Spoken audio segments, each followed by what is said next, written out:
It all started with a plant. I know, it sounds ridiculous, right? Just a small, unassuming thing I picked up from a quirky little shop downtown. The sign said, "Exotic Flora," and I was in the mood for something different to liven up my apartment. The leaves were a deep, mesmerizing emerald, with swirling patterns I'd never seen before. The shopkeeper, a strange old man with eyes that seemed to hold ancient secrets, just smiled when I asked what it was. He said, "It chooses its owner, not the other way around." I laughed it off, paid the man, and took my new green friend home. That first night, I placed it on the coffee table, gave it a little water, and thought nothing more of it. But when I woke up the next morning, something was off. The plant was bigger. Not just a little bigger, but noticeably so. A new vine, long and slender, had snaked its way across the table and was dangling just inches from the floor. I blinked, rubbed my eyes, and figured I must have been more tired than I thought. Maybe I just hadn't noticed its true size yesterday. I went about my day, chalking it up to a trick of the morning light. But the next day, there was no denying it. The single vine had multiplied. Now, 3 of them stretched across the living room floor, reaching for the legs of my sofa. The plant itself had nearly doubled in size, its lush leaves pressing against the ceiling. A strange, sweet scent filled the air, cloying and thick. It was beautiful, in a terrifying sort of way. The speed of its growth was impossible, unnatural. I started taking pictures, documenting it, thinking maybe I'd discovered some new rapid-growing species. I felt a thrill of excitement, a sense of wonder. That feeling wouldn't last. It was on the 3rd day that the real fear began to set in. I was sitting on the couch, trying to read, but I couldn't shake the feeling of being watched. You know that prickly sensation on the back of your neck? I had it constantly. I looked up at the plant, which now dominated the entire corner of the room. Its vines like thick, green pythons coiling around my furniture. And then I saw it.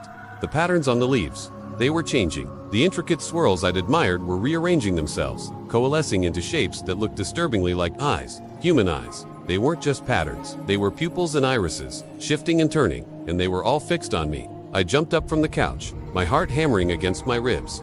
I circled the room, and the leafy eyes followed my every move. It was no illusion. I was being observed. That night, I couldn't sleep. I lay in my bed, staring at the sliver of light under my door, listening. The house was filled with a constant, soft rustling sound.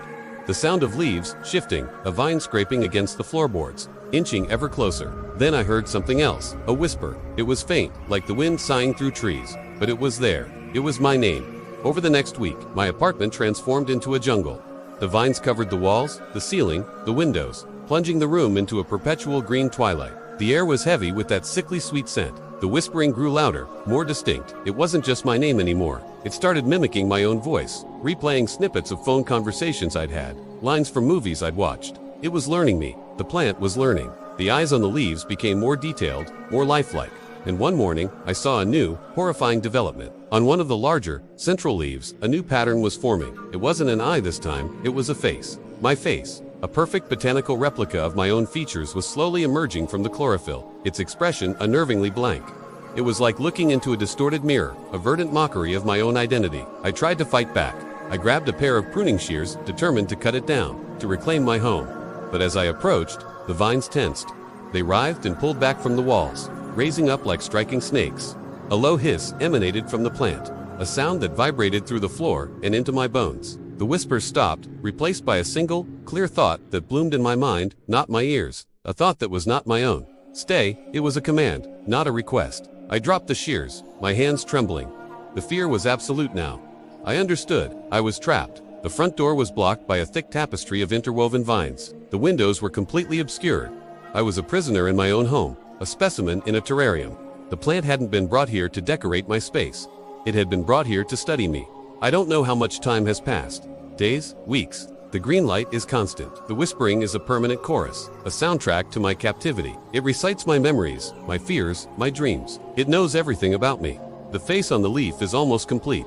Sometimes, I swear I see its lips move in sync with the whispers. I am no longer the owner of this apartment. I am no longer the master of this small slice of the world. I am just a curiosity, a subject for observation. The old shopkeeper was right. The plant chose its owner. And I was chosen, not to be a caretaker, but to be the main exhibit. Every day I weaken, and every day it grows stronger. Feeding on the sunlight it has stolen, on the air I breathe, and perhaps, on my very fear. I am a bug in a jar, and the botanist watching me is patient, predatory, and it is growing right here in my living room. I often wonder, when the observation is complete, what happens next?